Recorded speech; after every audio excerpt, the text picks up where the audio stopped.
What's going on? I'm Justin, and today I'm going to tell you about why the whole follow your passion thing is flawed, how to find your why, which is a much better guiding principle, and something very important to understand about finding a career you love. Remember to click subscribe down below, and also give it a good old thumbs up if you enjoy this video. Let's get into it. Finding your passion, the whole follow your passion thing, it's flawed for a few reasons. First off, it's just too simplistic. Oh, follow your passion. Great. What if you suck at what your passion is? Then what? What are you going to do then? Follow your passion. Well, I suck at what my passion is. My passion is playing basketball, but I'm 5'2" and have no jumper and cannot touch the net. You're going to follow your passion? Oh, by the way, you're also 40 years old. Then you're going to follow your passion?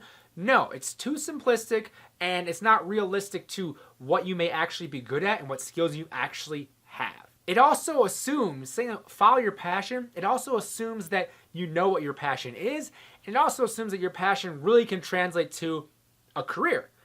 And that's why it's flawed. So follow your passion has its limitations. I'm not giving up on it completely, but I'm saying there's better methods of thinking about finding your career. What you should focus on instead is finding your why, that purpose for what you do. Simon Sinek has a book out called Start With Why. It's a great book. He did a TED Talk that went absolutely viral.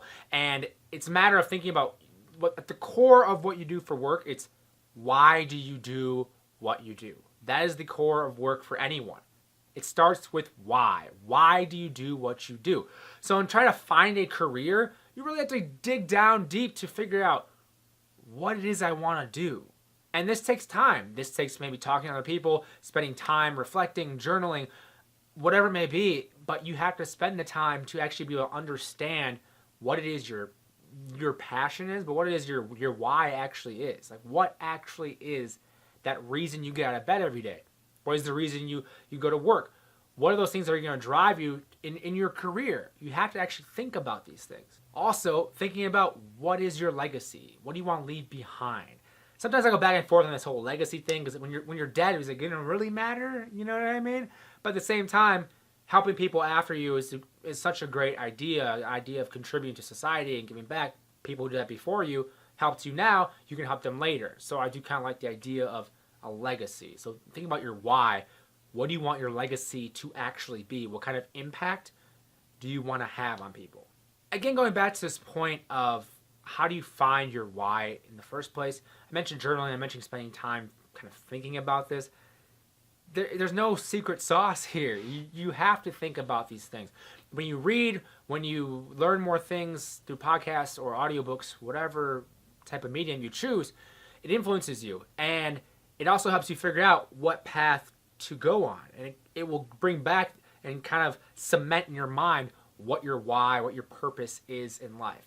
I started a long time ago with fitness and carried that through for many, many years, and now kind of transitioning into more of a careers business thing because I know I can help people and impact people's lives in the career space and also within business from what I've learned and what I'm passionate about, but then also that translates to what I can do for an actual career, which is exciting.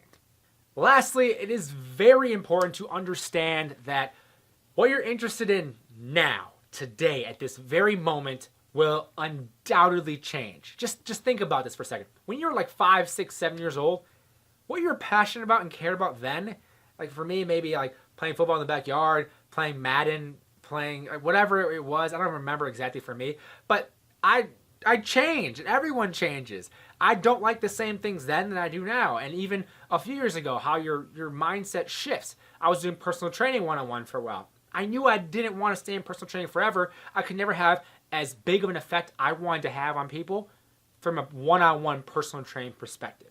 That was just what I thought. I knew I had skills and work ethic, drive, ambition to do more. You have to think about that same type of thing. Understanding that you're pulled by many different forces, but you can make an impact in whatever way you want. And that will change as time goes on. So when trying to choose a career, don't think about it as I'm choosing a career for the rest of my life. Just think of it as the next step in the progression that is your career, which ends up being just a part of your life in the first place. Following your passion can be flawed. I do like aspects of that simple phrase, follow your passion. It gets the idea of going after what you're interested in deeply, more than just what someone else or the outside forces are telling you. Thank you so much for watching. Please do subscribe down below and also click the thumbs up button. This is video 3. This is video 3 of a series. The first part of that series was kind of the top 5 career regrets people had. Second thing was dealing with the outside forces, the parental and societal norms that hold you back in your career. There is another video in this series which you can watch next, video 4.